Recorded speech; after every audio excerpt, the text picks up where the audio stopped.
ईशाद्याशिवमनसः सर्वार्थानामुपक्रमे यमनत्वा कृतकृत्या स्युः तं नमामि गजाननम्। वागीसायस्य वदने लक्ष्मीर्यक्षसि वक्षसि यस्यास्ते हृदयं संवृत तं नृसिंहमहं भजे।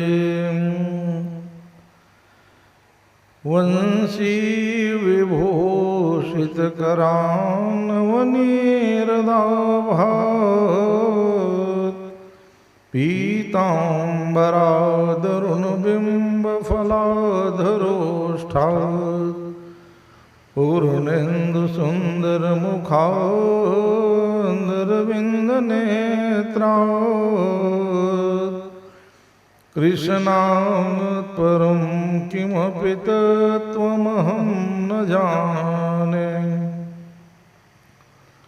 राधाकरावचितपल्लववल्लरीके राधापदाङ्कविलसन्मधुरस्थलीके राधा यशो मुखरमत्खगावलीके राधा विहार विपिने रमतां मनो में। मधुर मधुर बिंबे मंजुलम मंदहासे शिशिरमृतनादे शीतलं दृष्टिपाते विपुलमरुणनेत्रे विश्रुतं वेणुवादे मरकतमनिनीलं बालकं केवलेन। ॐ मनमङ्गलमोदमचावति हंसनचावति धावति आवति काग्र ज्ञान की ज्योति जलावति भाव की भीति भगावति आवति सोम प्रभाकर की प्रभालावति चंदन में बिछावति आवति वेद शास्त्र रस गावति आवति भारती वीण बजावति आवति शारदे मात कृपा कर कंजते मंजुल काव्य सुधा सरसादे। भावना ऐसी उर में भर दे सर्वस्व स्वदेश के तो लुटा दे काव्य में ऐसी कला कर दे रसना रस सिद्धि के स्रोत बहा दे देश की ऐसी दशा के लिए फिर सिंह के सोए सपूत जगा दे। हे हनुमान महाबलवान कृपा के निधान सुजानी प्रभु मम काज कहाँ अति भारी तुम्हें जबलिन उठाई पसान प्रभु तुम जानत हो सबके ही अकेन तेहि ते नहीं किन्नी बखानी प्रभु की विलास सो पूरी करो निज दास अनाथ ही जानी प्रभु ज्ञान नाम विचेतांसी देवी भगवती सा बलादा कृष्य मोहाय महामायां प्रयच्छति या देवी सर्वभूतेषु मातृरूपेण संस्थिता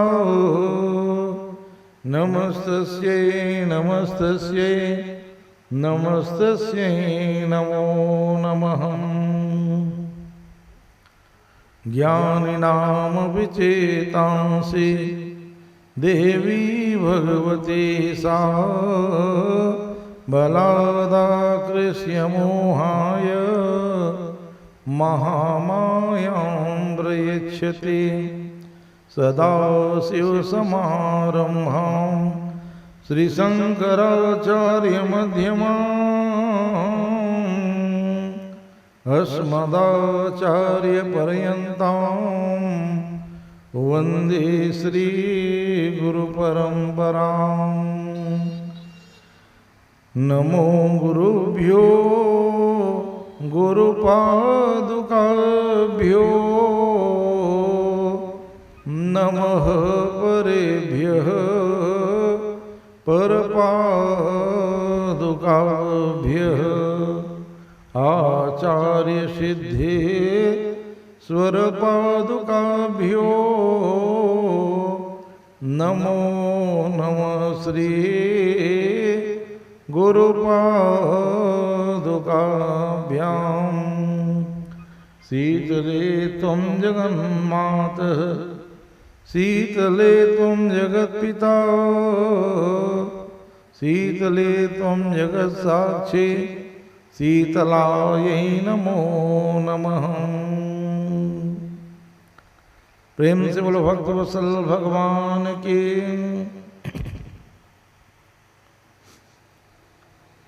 समुपस्थित समादरणीय विप्रविंद विधिवद्वृंद परमानंद कंद भगवान नंद नंदन यशोदानंदन देवकी नंदन बाल मुकुंद श्याम सुंदर बांके बिहारी मदन मोहन श्री कृष्ण चंद्र परमात्मा के दिव्याति दिव्य सुमधुर भगवत कथामृत पान करने उपस्थित समस्त शुद्ध प्रबुद्ध धर्मानुरागी बंधुओं, शक्ति स्वरूपा भक्ति स्वरूपा श्रद्धामयी वात्सल्यमयी करुणामयी माताओं तथा बहनों, श्रीमद् भागवती वार्ता का सप्तम दिवस भगवान बांके बिहारी के पावन चरणारविंद में सादर समर्पित है। हम भगवान के हैं और वो भगवान हमारे हैं, और भगवान की प्रत्येक कथा हम समस्त प्राणी मात्र के लिए सर्वविध कल्याणकारी है। तो इस परम मंगलमय कल्याणकारी कथा को हृदयंगम करने से पूर्व बड़े ही प्रेम से 2 बार भगवान नाम संकीर्तन करें। प्रेम से बोलो बालमुकुंद भगवान की। श्री राम जय जय राम। श्री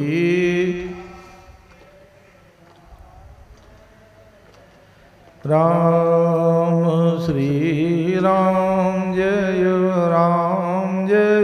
जय राम। श्री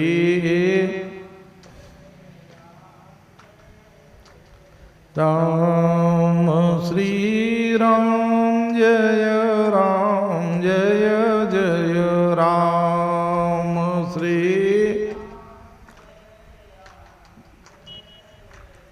राम सीता राम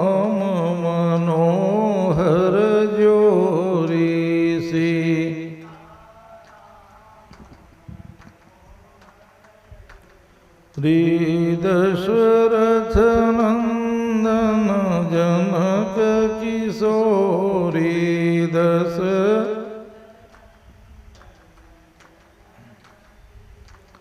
श्री राधे श्याम मनोहर जोरी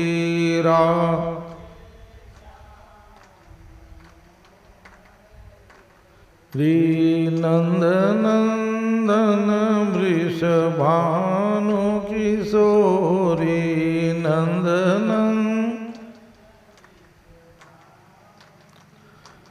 श्री उमा महेश मनोहर जोरी उमा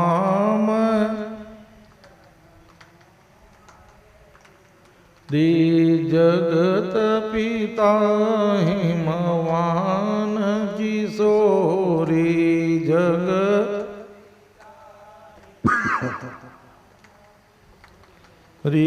श्री राम जय जय राम श्री राम ओम जय जय जय हनुमान गोसाई जय जय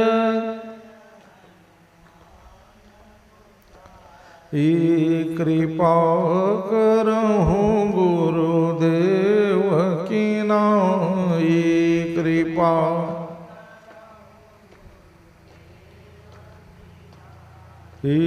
कवन सो काज कठिन जग माही कवन सो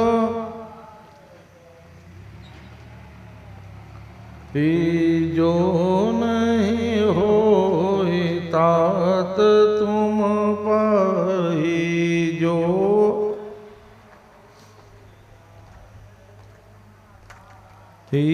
श्री राम जय जय राम श्री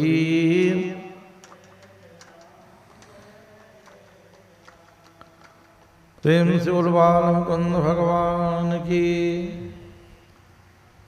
आप्त काम पूर्ण काम परब्रह्म भगवान बाके बिहारी की दिव्य कथा विगत 7 दिनों से इस दिव्य ज्ञान गंगा शीतला प्रांगण में प्रवाहित हो रही है। भागवत की कथा कल्पतरु है सजन, मनवांछित फल को देने वाला है, लोक पर लोक को संवार देता है, जीवन जीने की सुंदर दिशा प्रदान करता है भागवत की कथा, और मृत्यु को भी ये मंगलमय बना देता है। किसी का मरना कभी भी मंगलमय नहीं हो सकता। बताओ, किसी का मरना मंगलमय होता है? दुख की घड़ी होती है किसी भी का मरना, लेकिन मरना को जो भी मंगल बना दे उस कथा का नाम भागवत कथा है। तो भागवत कथा में आज का 7वां दिवस, जिसे सुखदेव जी ने कथा निवेदन की बेला कही है। कथा निवेदन का मतलब होता है कि मन से, वचन से, कर्म से 7 दिन तक हम जो भागवत की कथा सुने, उस कथा का पूर्ण फल हमको कब मिलेगा? जब हम एकाक बात को जीवन में अपने अपनाने का प्रयास करेंगे। कलयुग है, युग के प्रभाव से हम सब बात तो नहीं मान सकते, ठीक बात है, लेकिन जहां आवश्यक हो वहां हमसे चूक नहीं होनी चाहिए। तो जीवन में यदि एक बार भी हम सत्य बोलने का, अच्छा काम करने का संकल्प लेंगे तो वही एक एक काम हमारे जीवन के लिए महान बन जाएगा। कथा निवेदन की बेला है। बोल चाल में हम लोग चढ़ोतरी कह देते हैं। भागवत भगवान में क्या चढ़ोतरी होगी भाई? और हम भगवान में क्या चढ़ा सकते हैं? तो आप कहोगे कि रुपया पैसा चढ़ाते हैं महाराज। हाँ, तो रुपया पैसा अनाज चढ़ाते हो तो इसमें आपके धन की शुद्धि होती है, और वास्तविक में कथा का पूरा फल कब मिलेगा? जब आपका मन शुद्ध हो। और मन शुद्ध कब होगा? जब भगवान की बताए हुए आदर्श कथा को अपने जीवन में बसाने का प्रयास करेंगे। तो भगवान रोज गर्जना करके बुलाता है, एकम भागवतम शास्त्रम मुक्तिदानेन गर्जते। आ जाओ रे, मैं तुम्हें मुक्ति का परम पद प्रदान कर दूंगा। अच्छा जीव को तो बुलाना नहीं पड़ता, लेकिन जो बुरे जीव हैं उनको भी गर्जना करके बुलाता है। अरे पापी, अरे कामी, अरे हत्यारा, अरे व्याभिचारी, तू मेरे शरण में आके बैठ जा, मैं तुम्हारे सब पाप को दूर कर दूंगा और सनातन मोक्ष के अधिकारी बना दूंगा। तो भगवान की कथा में अद्भुत शक्ति होती है। यदि जितने लोग कथा सुनने आते हैं उतने लोग को यदि इकट्ठा करोगे ना, 56 प्रकार के भोग राग लगा के, तब भी खाने के लिए नहीं आएंगे। और जैसे ही सुनते हैं कि भागवत की कथा हो रही है, तो सबसे पहले जो गांव की रहने वाली माताएं हैं, दाई माई है, उनका मन रूपी मयूर नाचने लगता है कि चल भागवत कथा के बहाने ही हमको गांव परिवार समाज के लोग से मिलने का समय मिल जाएगा। नहीं तो पड़ोस में भी जाना कई दिन बीत जाता है, पड़ोसी घर तक नहीं जा सकते। गृह कार्य नाना जंजाला, हम अपने घर के काम में ही इतने मगन हैं महाराज, पड़ोसी घर जाने की जरूरत नहीं पड़ती। लेकिन समय समय में पड़ोस में, गांव में, समाज में आते जाते रहना चाहिए। तो उसी को बहाना बना दिया गया है। सीधे भगवान को नहीं पा सकते तो बहाना बना दिया, चल भाई गांव भर के मिल के नवधा रामायण सुन लो। नवधा रामायण होता है तो गांव भर के लोग इकट्ठा जुड़ जाते हैं। और इसलिए व्यक्ति विशेष की कथा होती है ना, मन में एक बार भ्रम आ जाता है और छोड़ न कहे, क्यों जाऊंगा मैं वहां सुनने के लिए, मेरा उसके साथ नहीं बनता। इसीलिए हमारे पूर्वज कितने ज्ञानवान थे, कहे भ्रम में मत पड़ जाओ, इसलिए समूह में भागवत की कथा का आयोजन किया जाता है कि भागवत की कथा आप सबका है, किसी की आने में रोक टोक भी नहीं है और कोई भी आ सकता है और कोई भी कथा सुन सकता है। और कथा का स्थान भी बड़ा महत्वपूर्ण है सज्जन। भागवती कथा कराना है कह के कोई खेत खार में कराओगे तो भक्त लोग वहां नहीं जा सकते। तो ऐसे ही स्थान में भागवत की कथा हो जहां आने जाने में सब प्रकार की सुविधा हो। और गोंचिया के बीचों बीच बसा हुआ यह दिव्य स्थान जिसे ज्ञान गंगा परिसर कहा गया है। शीतला मैया के गोद में इतना बड़ा जगह सुरक्षित बचा है, तो आप सभी गांव वाले बधाई के पात्र हो। शीतला भगवती की छाया में दाई माई लोग झांकी भी देखते हैं, नवरात्रि भी मनाते हैं। कोई भी आयोजन होता है उसके लिए इससे सुंदर स्थान कहीं नहीं सजा। और यहाँ की मान्यता सबने मानी है।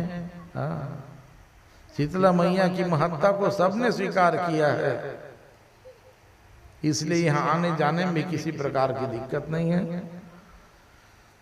तो 7 दिन से आप लोग बड़े ही श्रद्धा पूर्वक उत्साह पूर्वक कथा सुन रहे हो और आज कथा निवेदन की बेला है। तो भगवान के चरणों में हम अपने जीवन की एक बुराई को चढ़ाने का संकल्प लें। सही मायने में यही भागवत की अच्छी चढ़ोतरी हो सकती है कि अपने जीवन की एक बुराई को निंदित कर्म को हम त्यागने का प्रयास करें। सुखदेव जी कहते हैं, राजा परीक्षित, भगवान हमारे इस भूमि में 125 साल तक रहे सज्जन। जितने कथा सुने हो ना, ये भगवान की पूरा जीवन चरित्र भागवत है। भगवान के जन्म से लेकर के आज भगवान कितने साल के हो गए जानते हो? 111 साल और 56 दिन। 7वें दिन की कथा जब शुरू होती है तो कितने साल बच गए बताओ भगवान के जीवन में? 111 साल तो निकल गए और 25 में 11 निकल गए, अब कितना बच गया? 12 साल।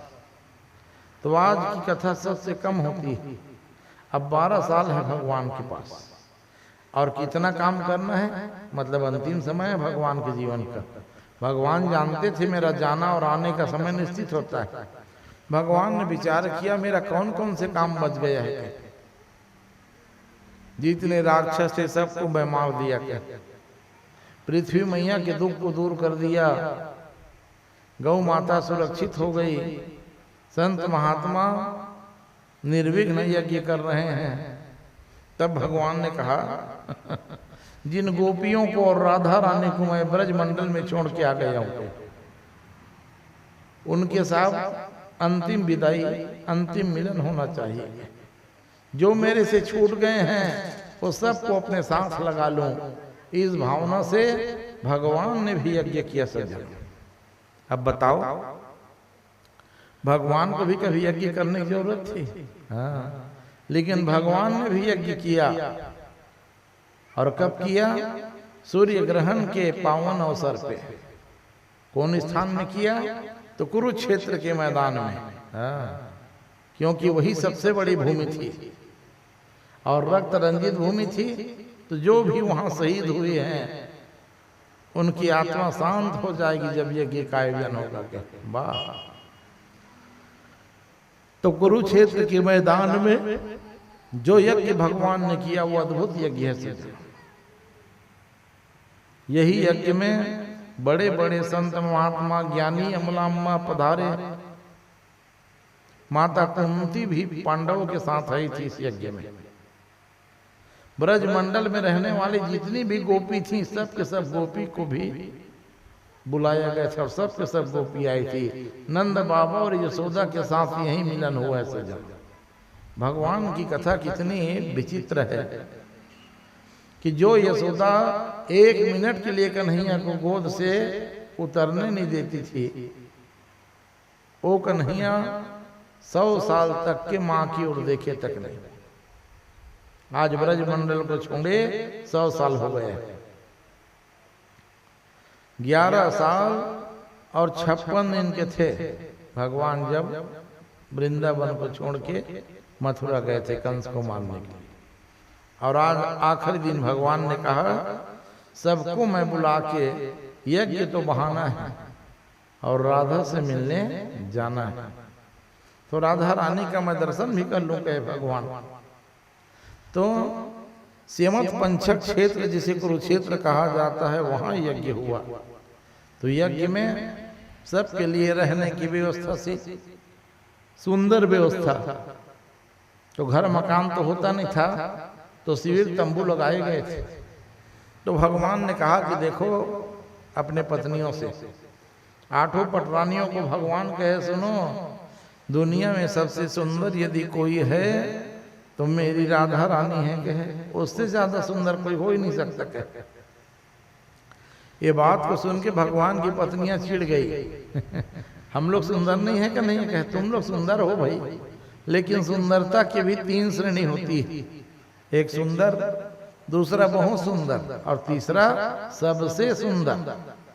तो तुम लोग सुंदर हो, इसमें कोई दो मत नहीं है। कहे भगवान की पत्नियों ने कहा अच्छा आखिर है क्या उस राधा में जो हमारे में नहीं है? कहे भगवान ने कहा जब देखोगी तब पता चलेगा। कहे तो हम सुनी है कि राधा रानी भी यज्ञ में दर्शन के लिए आई है। कहे बिल्कुल। कहे हाँ तो हम राधा रानी से मिलने के लिए जाएंगे कि नहीं? कहे भगवान ने कहा कि राधा रानी से इनको मिला देता हूं, नहीं तो ये रूप का सौंदर्य का अभिमान लेके नहीं बच पाएंगे। कह देखो भगवान की पत्नी होने के बाद भी अभिमान हो गया था कि हम लोग परम सुंदरी हैं, और सुंदरता का अभिमान व्यक्ति को गिराने वाला होता है। तो भगवान ने कहा ऐसी लीला करूं कि दोनों काम हो जाए, मेरी पत्नियों का सुंदरता का अभिमान भी दूर हो जाए और राधा रानी का इनका दर्शन भी करा दूंगा। भगवान ने कहा देखो कल सुबह से 8 पटरानियां तैयार हो जाना और चले जाना। कहे राधा रानी से मिलने जाना तो नियम है। कहीं भी किसी घर सगा खाने के लिए जाओ, न्योता जाओ तो हाथ हलाते मत चले जाओ। हमारे दाई माई लोग कितने ज्ञान संपन्न थे, बिस्कुट पीपी फल फूल मिठाई लेके जाते थे। वाह! तो राधा रानी के पास जाओगी तो मैं बताता हूँ क्या लेके जाना। कहे रुक्मणी से कहे, सुन रुक्मणी, अच्छा दूध को खौला लेना। कहे एकदम गरम दूध, मेरी राधा रानी को बड़ा पसंद है। कहे दूसरे दिन 16 श्रृंगार करके भगवान की 8 पटरानियां तैयार हुई। भगवान ने कहा जाओ, मैं यही रहूंगा। कहे भगवान नहीं गए। अब 8 पटरानियां मारे अभिमान के 16 श्रृंगार करके गई थी। दाई माई का चरित्र होता है घर में अलग पहनने की और बाहर जाने के लिए वो एक से एक लुगड़ा कपड़ा श्रृंगार। तो नारी और श्रृंगार का चोली और दामन का साथ है सज्जन। नारी को श्रृंगार जरूर करना चाहिए। तो श्रृंगार करके राधा रानी के डेहरी में जब पहुंचे, कल सुन रहे थे ना, सुदामा जी भगवान से कब मिले? जब 60 डेहरी पार कर लिए तब। और यहाँ राधा रानी से मिलने तब भी 60 डेहरी। तो एक एक डेहरी में, एक एक दरवाजा में 2-2 उनकी सहेली सखी खड़ी थी द्वारपाल बन के। राधा रानी के सब सेविका हैं। तो राधा रानी दरवाजे में खड़े हुए सेविका को जब देखी भगवान की पत्नियों ने, तो कहा हाय, यही राधा है के दरवाजे में खड़ी है। के जय श्री कृष्णा राधा रानी। अरे अरे क्षमा करो बहन, मैं कहाँ राधा कहे, मैं तो राधा की दासी की दासी की दासी की दासी हूं। कहे ऐसे आपको 6 डेहरी और पार करना होगा। कहे 7 डेहरी पार करोगी तब राधा रानी के दर्शन होगा। कहे तो देखो, रुक्मणी को छोड़ के भगवान के सभी पत्नियों को अभिमान था। एक एक दरवाजा में गए ना, एक एक पत्नियों का अभिमान पानी बन के बहने लग गए। हम तो फोकट में अभिमान करते, हम सुंदर थे। कहे सही मायने में सुंदरता देखनी है तो राधा रानी के जीवन में देखना चाहिए। जब राधा रानी को पता चला कि भगवान की पत्नी आई हैं, ललिता विशाखा से कही जाओ सम्मान पूर्वक ले आओ। राधा रानी ने सुंदर बैठाया अपने पास। राधा रानी को जब भगवान की पत्नियों ने देखा तो कोई बनावटी सुंदरता नहीं है राधा के जीवन में। न काजल लगाई है, न पाउडर लगाई है, न कोई श्रृंगार की है, लेकिन उसके बाद भी इतनी सुंदर है। नीचे से ऊपर तक देखी भगवान की पत्नियां और एक दूसरे को देखने लग गई। बहन ठीक कहते थे कन्हैया, हम 8 मिलके भी एक रूप बनाएंगे तब भी हम राधा रानी के नाखून की बराबर नहीं निकल सकते। तो कहना क्या चाहते हैं भगवान? दुनिया के लोग को ये बताना चाहते हैं कि देखो रे, सुंदरता जो होती है वो पूर्व जन्म के तपस्या से प्राप्त होती है। हाँ, इससे ज्यादा और कुछ नहीं। यदि आप खूब सुंदर हो ना तो आपको ये पता लग जाना चाहिए कि हमने पूर्व जन्म में अच्छा काम किया है, इसलिए खूब सुंदर है। मान लिया जाए हम सुंदर नहीं है तो पूर्व जन्म में हम अच्छा काम करने से चूक गए थे, इसलिए हमारा जीवन में सुंदरता नहीं। बस अच्छा और बुरा दो ही काम, उसी का फल है सुंदर शरीर। एक पिता के बेपुल कुमारा, पिता और माता दोनों एकदम सुंदर रहती हैं। कई जन उदाहरण देखते हो नहीं, दाई दादा बहुत सुंदर होते हैं लेकिन लड़का एकदम करिया कलुठा हो जाता है कि नहीं हो जाता? तो ऐसा कैसे होगा भाई? और कभी कभी दाई दादा खूब सांवले होते हैं, काले होते हैं, लेकिन लड़का एकदम दूध के समान गोरा हो जाता है। हाँ, तो भगवान ने बताना चाहते हैं भागवत में कि देखो, गोरा हो जाना, काला हो जाना, लंगड़ा हो जाना, अंधा हो जाना, ये शरीर का धर्म है। चाहे वो काला हो कि गोला हो, सबको बराबर सम्मान समाज में मिलना चाहिए। और जो अपने आप को सुंदर मान के दूसरे का अपमान करते हैं वो नरक के अधिकारी होते हैं। क्या हो गए? आप सुंदर हो और कोई बेचारा कुरूप है, काला है, कलूठा है, तो इसका मतलब ये थोड़ी है कि तुम उसको अलग कर दोगे। हाँ, मनु अपत्य मानयो, जो जीव माँ के गर्भ से जन्म लिया है वो समस्त मानव जाति है, और समस्त मानव जाति को समाज में सुंदर अधिकार मिलना चाहिए, रहने का, खाने का, बोलने का, और ये अधिकार को कभी किसी से नहीं छीनना, याद रख लो। यही सिखाता है भागवत की कथा। नहीं चाहिए महाराज मोर संग अच्छा नहीं लगे, अरे ठीक है भैया, तुम्हारे संग वो अच्छा लगे कि मत लगे, लेकिन वो बेचारा मनुष्य बन के तो आया है ना, तुम भी मनुष्य हो, वो भी मनुष्य है, और कोई अंतर है क्या? तुम्हारे 2 हाथ हैं, उसको भी 2 हाथ है, तुम्हारे 2 आंख है, कोई तुम सुंदर हो 3 आंखी थोड़े हो गए तुम्हारा, वो तो केवल भगवान शंकर के ही। हाँ, तो ये बताता है भागवत की कथा। तो भगवान की पत्नियों ने कहा, राधा रानी, भगवान कन्हैया ने आपके लिए दूध भेजा है। कहे, ओ दूध कहाँ है? कहे, रुक्मणी के ही हाथ में है बहन के।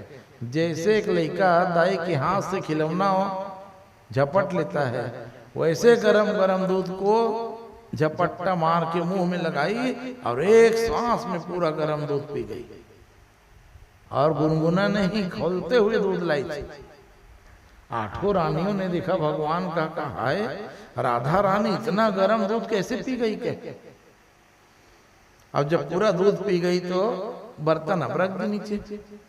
कहा, स्वागत है बहन, बताओ क्या सेवा करूं? के तब भगवान की पत्नियां कहती है, हम आपकी सुंदरता को देखने के लिए आई थी, कहे, क्योंकि कन्हैया आपको रोज याद करते हैं। हाँ, ऐसा कोई भी दिन नहीं जो भगवान राधा को याद नहीं करते थे, क्योंकि राधा ही कृष्ण है और कृष्ण ही राधा है, और राधा के बगैर श्याम आधा है सज्जन। ये बताने के लिए भेजे हैं दुनिया वाले, नहीं भगवान की पत्नी को खुद ला के दिखा देते, देख ले राधा है कहे, लेकिन नहीं, कहा देखो कन्हैया आपको रोज याद करते हैं। राधा रानी कहे, राधा रानी कहे, ये तो उनकी बड़प्पन है बहन के, याद तो मैं भी करती हूँ रोज। कहे, तो इतना यदि प्रेम करती हो कन्हैया से तो मिलने क्यों नहीं जाती? कहे, भगवान की पत्नियां पूछी, और कोई ज्यादा दूर में थोड़ी थे? कहे, तुम वृंदावन में रहती थी और वो अपने मम्मा गांव में थोड़ा आ गए थे, तुमको छोड़ के। तुम पैदल भी आती तो दिन में 2 बार मिल के जा सकती थी। कहे, नहीं नहीं, कह राधा रानी ने, यदि वो हमसे मिलना नहीं चाहता तभी छोड़ के गया है, और जब तक वो नहीं बुलाएगा तब तक हम नहीं जाएंगे। कहे, ये हमारा प्रण था। कहे, आज 100 साल हो गया। कहे, और 100 साल के बाद कन्हैया ने यज्ञ के बहाने ही बुलाया, तब हम लोग आए हैं। कि ये प्रेम है सच्चा। प्रेम जो है बलिदान चाहता है, और आज के ये लफंगे कहते हैं हम प्रेम करते हैं। महाराज कह रहे, तुम प्रेम नहीं करते रे लफंगे, तुम तो किसी बेटी बहन की सुंदरता को देख के असद वासना में डूब करके मर रहे हो। प्रेम जो है त्याग और बलिदान मांगता है। प्रेम जो होता है वो परमात्मा से हो सकता है। ये तुम दुनिया वाले जो करते हो प्रेम नहीं है, ये ममता है। प्रेम अलग चीज है और ममता अलग चीज है। अब आप कहोगे कि क्या बात है महाराज? नहीं, प्रेम जो होता है वो परमात्मा से मिलाता है जीव को, और ममता में मनुष्य बंध जाता है। किस में बंधता है? दुनिया में 3 चीज में दुनिया बंधा हुआ है, मेरा घर, मेरी पत्नी और मेरा परिवार, और चौथा कोई बंधने का साधन नहीं है। और जिसका ये कोई नहीं है वो फिर बंधा हुआ नहीं है, फिर वो घूम रहा है गली गली। संत वही विचरंत सुखी। हाँ, फिर वो साधु सन्यासी, उसको कोई चिंता नहीं। ठीक है ना? तो राधा रानी ने कहा कि बहन, मैं तो कन्हैया के साथ केवल 11 साल और 54 दिन तक रही। कहे, तो भगवान की पत्नियों ने कहा, हमने सुना है कि भगवान बड़ी नटखट लीला करते थे। के हाँ बहन, के पनघट में जाते थे तो मटकी फोड़ देती थी। जो कन्हैया करते थे वो सारी कथा भगवान की पत्नियों को राधा रानी ने सुनाया। और नेत्र सजल हो गए। कहाँ पे? कहा कि वो दिन कितना खराब था कि अक्रूर रथ लेके आया। 11 साल 54 दिन के थे कन्हैया, यज्ञ का बहाना करके वो अक्रूर कहे जो कन्हैया लो के गया, फिर वापस कन्हैया नहीं आए। और झूठ बोल के गए थे कन्हैया हमसे, कहे आज जा रहा हूँ, कल रहूंगा और परसों लौट आऊंगा। कहे तो परसों के चक्कर में बरसों निकल गए बहन के। अब मेरी कथा तो पूरी हो गई के। अब बताओ तुम लोग तो भगवान के साथ कई साल रही हो। कहे तब रुक्मणी ने बताना शुरू किया कि क्या बताएं बहन के, हमारा आधा समय तो बिहाव पर लड़ाई झगड़ा में निकल गया। के भगवान के पूरे 16,108 विवाह हुए के, और सब पत्नी के 10-10 बेटा और एक एक बेटी। सज्जनों ध्यान देना, 16,108 पत्नी भगवान के, और सभी पत्नी के 10-10 बेटा और एक एक बेटी हुई। सज्जन अब भगवान के बेटा के भी जब बिहाव हुआ तो 10-10 बेटा और एक एक बेटी हुई, 2 पीढ़ी हुआ। उसके भगवान के नाती के भी जब बिहाव हुआ तो उनके भी 10-10 बेटा और एक एक बेटी हुई।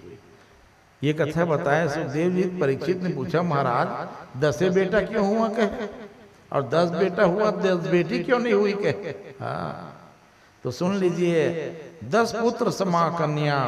हाँ 10 बेटा बराबर एक बेटी होती है। सज्जनों ध्यान देना, अब तुम लोग मरे जा रहे हो, बेटा हो जाए बेटा हो जाए। हाँ बड़भागी होते हैं वो जीव जिनके घर में बड़ी बेटी होती है। वाह, नहीं भगवान भी 10 बेटी नहीं पैदा कर लेते जी। क्या था वो तो भगवान थे।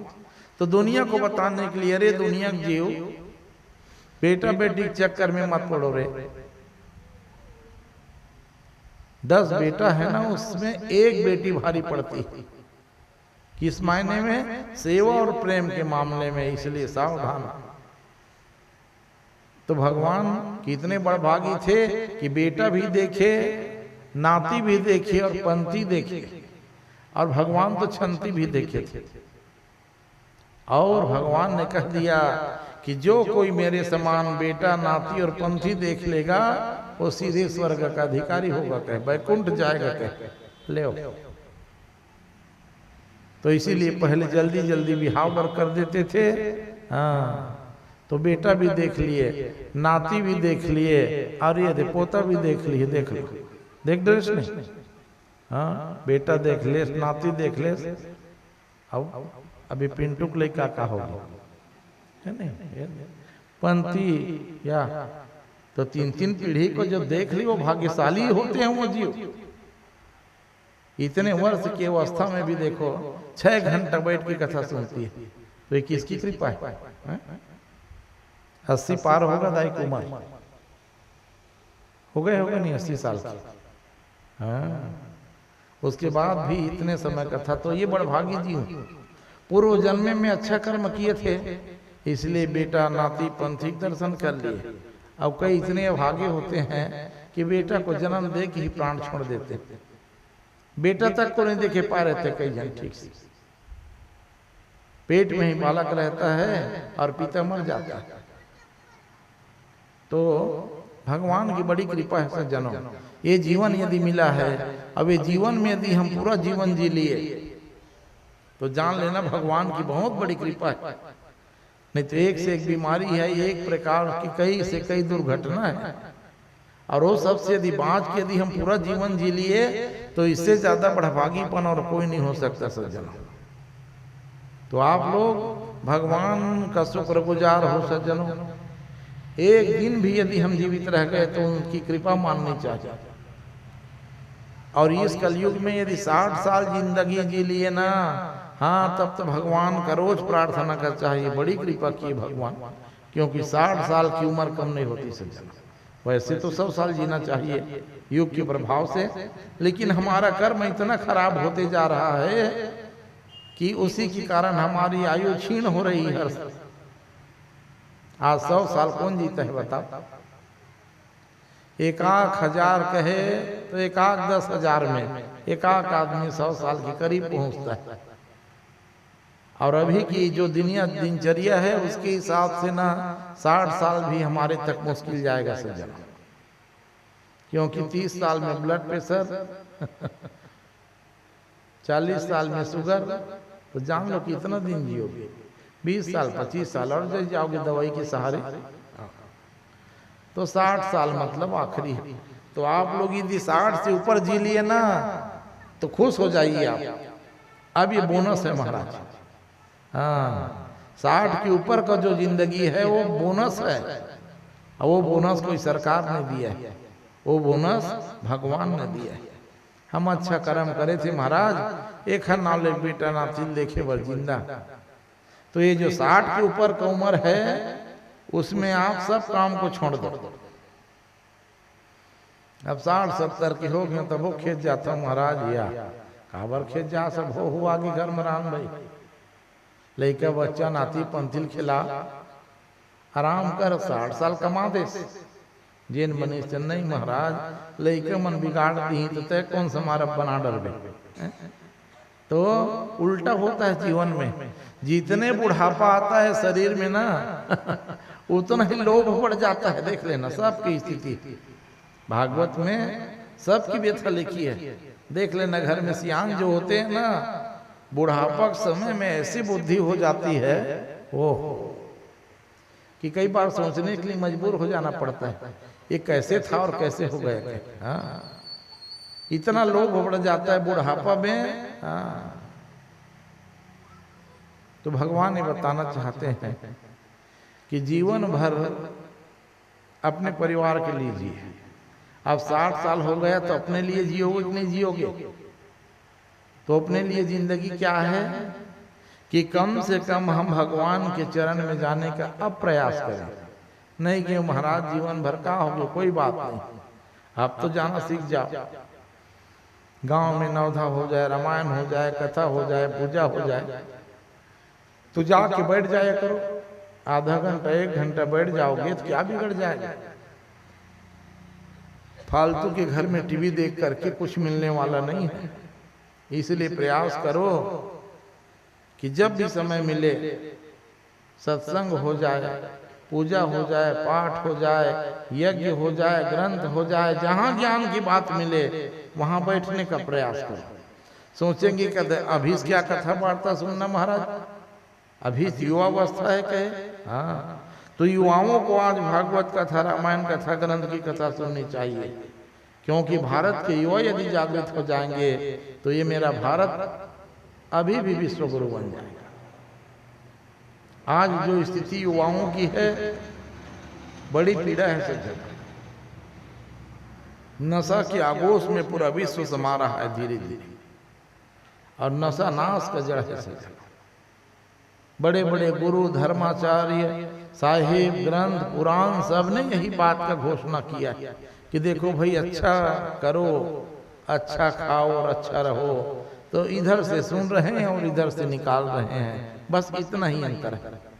रामायण भी सुन रहे हैं, ऐसा नहीं है कि नहीं सुनते, भागवत भी सुन रहे हैं, ग्रंथ के पाठ हर साल हो रहा है, नवधा भी हर साल हो रहा है, राम धुनी भी हो रही है, लेकिन उसका फल क्यों नहीं दिख रहा है समाज में?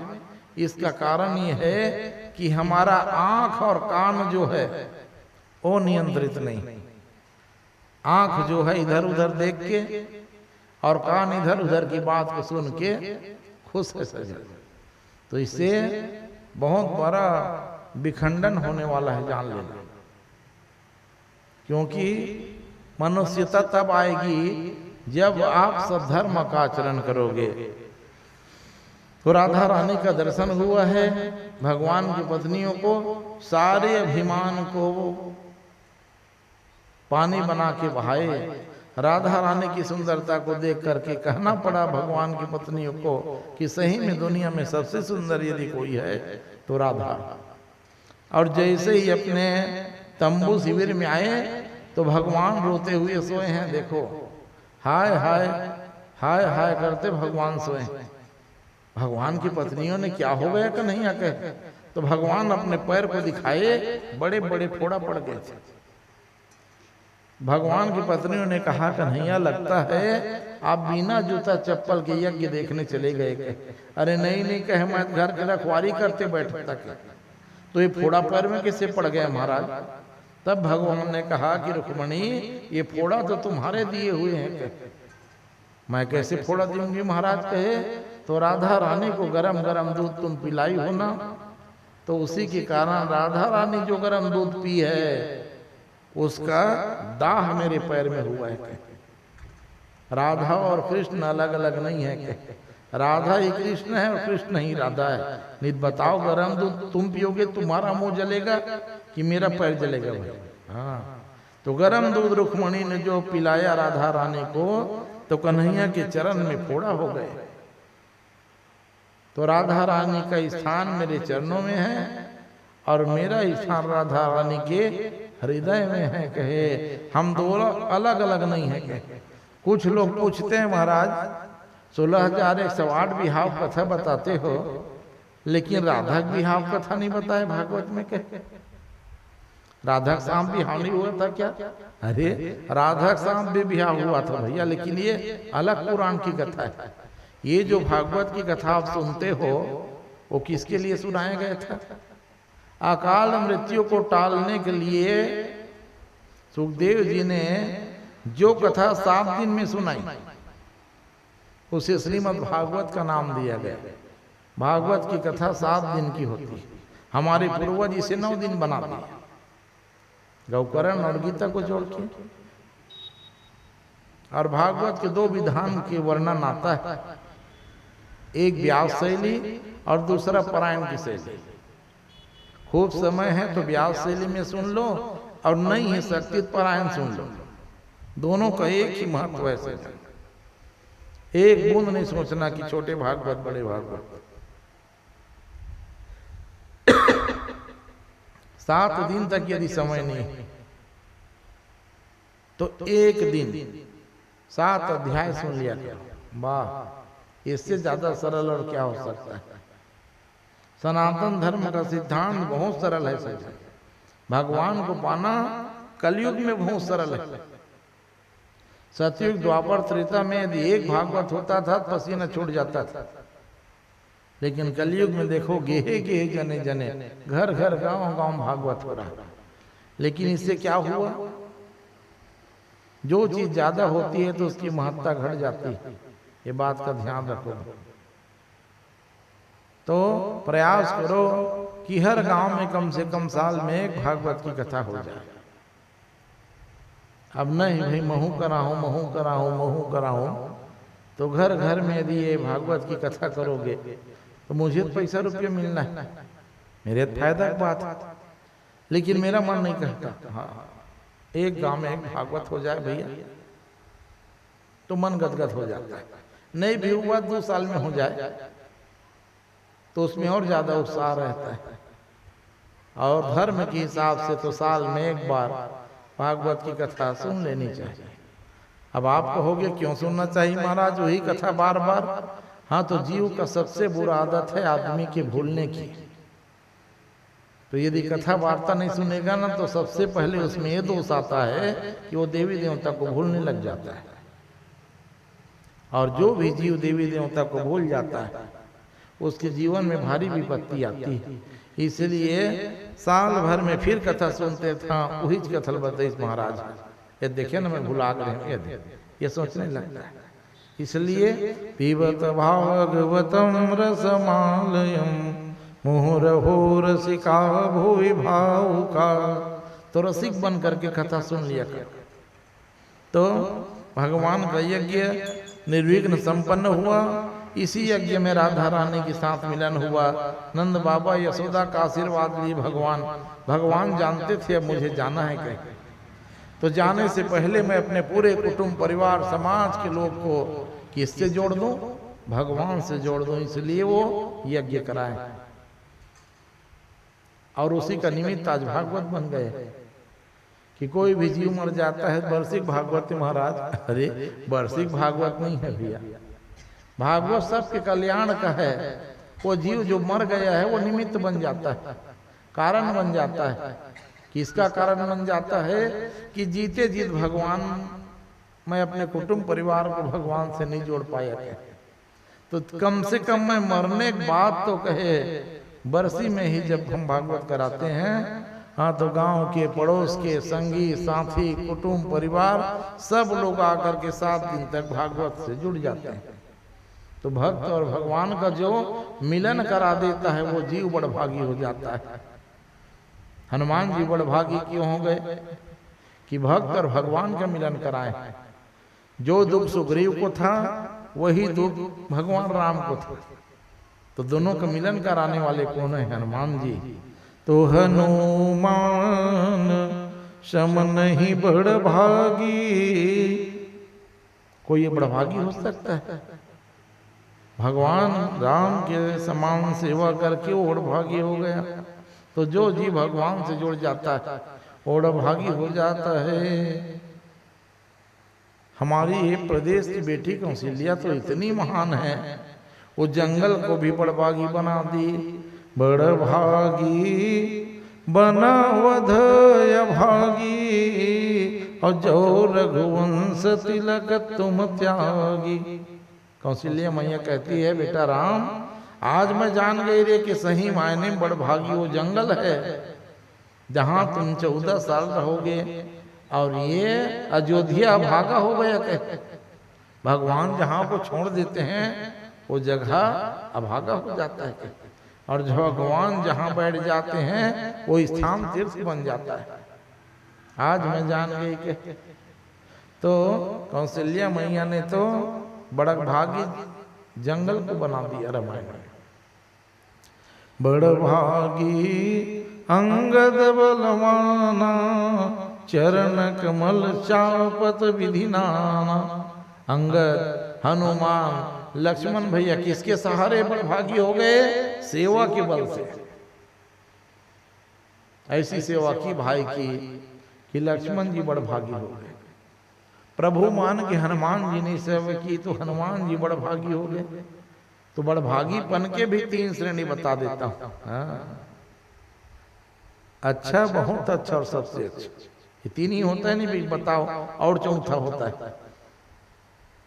इंग्लिश में भी 3 ही चीज होता है, गुड, बेटर और बेस्ट, है ना? अच्छा, बहुत अच्छा और सबसे अच्छा। तो वैसे ही 3 प्रकार के भक्तों की श्रेणी बताई गई।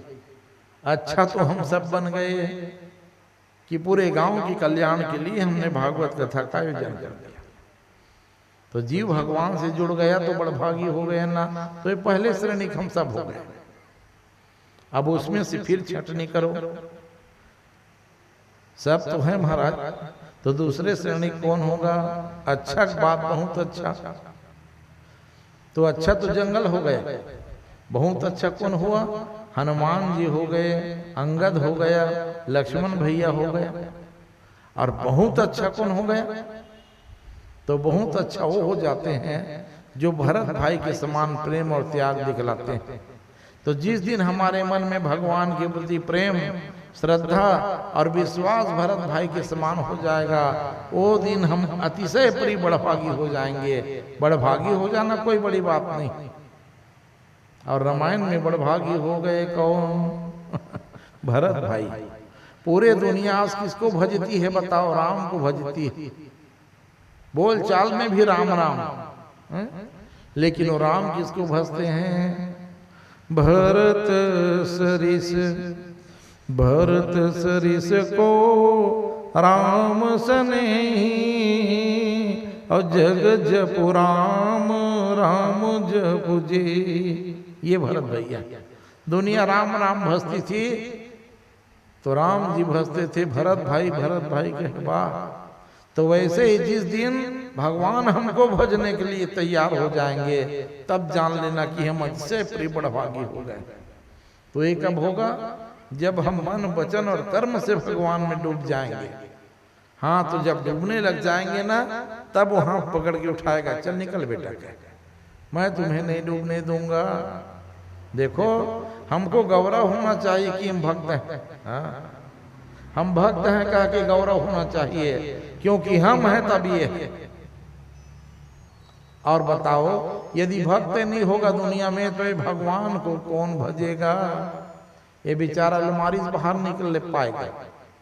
सिंहासन से कौन उतारेगा नीचे से? भक्त है तभी उतारता है, नहलाता है, धुलाता है, खिलाता है और पिलाता है।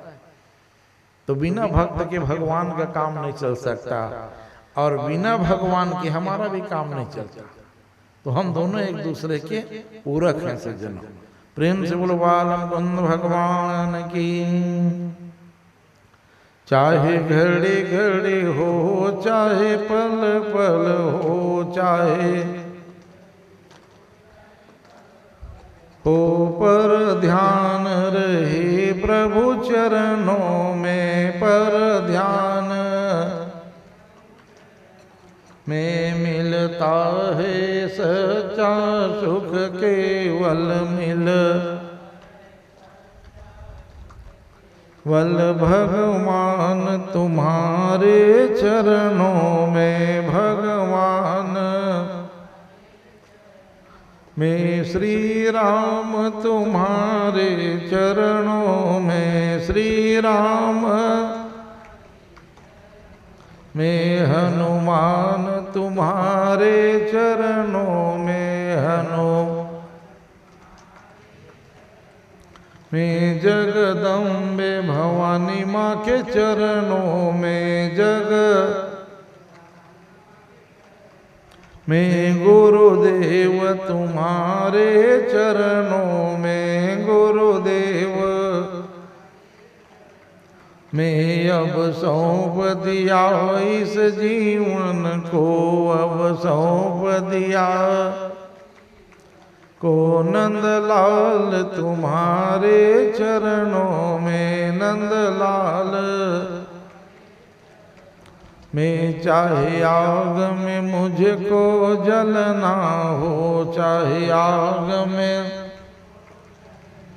हो, चाहे कांटों में मुझको चलना हो, चाहे कांटों में हो, चाहे छोड़ के देश निकलना हो, चाहे हो पर ध्यान रहे प्रभु चरणों में, पर में मिलता है सच्चा सुख केवल मिलता है वल भगवान तुम्हारे चरणों में, भगवान तुम्हारे में, हनुमान तुम्हारे चरणों में, हनुमान। प्रेम से बोलो बालमुकुंद भगवान की। राजा परीक्षित ने कहा सुखदेव जी से, अब मेरे जीवन का 2-3 घंटा बचे हैं महाराज के, ठीक 5 बजेगा और तक्षक आएगा और मैं परम पद के अधिकारी बन जाऊंगा। मेरे मन में कुछ बात, वो बात को उत्कंठा लेके नहीं मरना चाहता महाराज। एक बात मैं सोचता हूं कि दुनिया में 3 देवता हैं के, ब्रह्मा विष्णु महेश, लेकिन एक बात समझ में नहीं आता महाराज, भगवान शंकर के जितने भगत हुए के वो सब के सब खूब धनी मानी हुए के, जबकि होना ही चाहिए कि भगवान नारायण के जो चेला है, भक्त हैं, उनको धनी मानी होना चाहिए, क्योंकि जिनकी चरण लक्ष्मी दबाती तो नारायण के जितने मैं भक्त देखता हूं वो बिल्कुल गरीब होता है के। और ब्रह्मा जी के तो कोई ज्यादा तपस्या करता नहीं कहे, और जो भी किया है वो भी बहुत कुछ पाया है कहे। और शंकर के जितने भी चेला थे कहे, चाहे बाणासुर हो कि रावण हो कहे कि हिरण्यकश्यप हो, ये सब के सब बड़े धनी मानी थे महाराज। ये बात समझ में नहीं आई कहे भगवान शंकर के पास कुछ नहीं है जीवन में कहे, लेकिन वो सब कुछ दे देते हैं। और तीनों देवता में सबसे सरल पूजा किसकी है? तो भगवान शिव की पूजा सबसे सरल है। सबसे बड़े देवता है कौन? भगवान नारायण। देखो आप आराधना में लगे हुए, तो 9 दिन का समय चाहिए, और तन भी लगता है, धन भी लगता है, और मन भी लगता है, तब ले दे के भागवत धर्म विराम होता है। ब्रह्मा जी की पूजा तो होती नहीं। पूरे भारत में एक जगह मंदिर है ब्रह्मा जी का, पुष्कर में। वैसे तो रोज ब्रह्मा विष्णु महेश साथ में पूजा रोज होती है, लेकिन अकेले पूजा ब्रह्मा जी की एक जगह पुष्कर में। वाह, अब बच गए भगवान शंकर। तो शंकर जी पूजा तो बड़ा सरल है, और वही सरलता के कारण हम उसका दुरुपयोग करने लग गए। जो चीज सरल में मिल जाता है, सस्ता मिल जाता है ना, हम उसके मूल्य को नहीं समझते। लेकिन जरूरी नहीं है जो चीज सस्ती हो चीज अच्छी नहीं हो। अभी उदाहरण ले लो, छोटे से उदाहरण, पताल 2 रुपये किलो है, तो अभी वही पताल को गाय गरुआ तो को खवा रहे हैं, और वही आषाढ़ सावन भादों में 200 रुपये किलो पताल तो वही है, और आदमी भी तुम वही हो। तो बताओ कौन 200 रुपये किलो पताल को गाय गरुआ खवाए हो भैया? हाँ, खवाए हो क्या? नहीं खवा सकते। तो समय के साथ व्यक्ति को ढलना पड़ता है। अभी 5 किलो पताल वो दिन मिले ने कहा पौधे देखे, काम चलता है कि नहीं चलता है? हाँ, तो हमारे ऊपर है, हम अपने खर्च को कितना बढ़ाएं और कितना कम भी कर सकते हैं। तो भगवान शंकर ऐसे अवघड़दानी है, ये समझ नहीं पाया। महाराज परीक्षित ने पूछा, सुखदेव जी कहा नहीं नहीं तुम गलत समझ गए के, ब्रह्मा विष्णु महेश तीनों भाई हैं के, तीनों में अंतर इतना ही है, स्वभाव सबका अलग अलग होता है। आप लोग भी देख लो, एक पिता के विपुल कुमारा, एक बाप के 3 संतान होता है, क्या तीनों बराबर होते हैं जी? तीनों रंग रूप एक होता है? नहीं होता महाराज। हाँ, और तीनों का अदब व्यवहार वो भी अलग अलग होता है। हाँ, तो वही ये तीनों भाई हैं के। जो बड़े भाई है कौन है? भगवान नारायण। तो उनका स्वभाव क्या है? पहले अपने भक्त के जीवन में खूब दुख देता है। क्यों दुख देता है? वो ठोंक पीट के पता लगाता है ये मेरा चेला बनने लायक है कि नहीं है के, ये ढोंग थोड़ी कर रहा है मेरे सामने के। तो पहले जितने भी भक्त हुए भगवान नारायण के, उसके जीवन में खूब गरीबी आई। कुंती महारानी बेचारी जीवन भर दुख पाई, लेकिन अंत में रास यज्ञ के अधिकारी हो गए उनके बेटा, और सदैव स्वर्ग चले गए। पाए कि नहीं पाए? हाँ बिल्कुल पाए महाराज। सुदामा की कलकत्ता सुन रहे थे, भगवान के मित्र थे, भक्त भी थे, लेकिन तिल तिल के मरे बेचारे, न खाने का ठिकाना, न पहनने का ठिकाना, न रहने का ठिकाना। कितने दिन दुख पाए? ओह, कई साल दुख पाए। और फिर भगवान ने जब दिया तो कुबेर जी भी लजा गए थे, कह जय हो सुदामा के। तो भगवान पहले अपने भक्त के जीवन में विपत्ति लाते हैं, जा रे दुख में रहेगा तब पता लगेगा तुम सही हो कि नहीं हो गए। और हम दुख के समय में भी भगवान के नाम को नहीं भूलते हैं, तब फिर इतना सुख देता है कि दुख हमारे तरफ लौट के नहीं दिखता। सर ये किसका स्वभाव है? भगवान नारायण का। ब्रह्मा जी तो बिना सोचे समझे जा ले भैया के, क्योंकि कोई कोई भजा है उसको। कंस महाराज जो थे वो शिव जी भक्त थे, अपना धनुष ही दे दिए ले लेकर। हिरण्यकश्यपु ब्रह्मा जी को भजा, कहा 1 के बदले हम 10 मांग ले बेटा के। भगवान को पुरुषोत्तम महीना बनाना पड़ा। और भगवान शंकर के एक कौन कहे, अनेकों कथा आती है, कितने भोले भाले। तो उनका क्या नाम है भगवान शिव का? एक नाम है आशुतोष। आशु शीघ्रम तुष्यति इति यस्य स आशुतोष, जो शीघ्रता पूर्वक पूजा से प्रसन्न होकर फल दे, उसी का नाम शंकर। और हम लोग उसी धर दिए हैं, चल भैया शंकर भगवान की पूजा, जल्दी जल्दी तरियम नहा घंटी बजा हर हर महादेव एक लोटा पानी चढ़ाओगे, कहे वाह अच्छा है।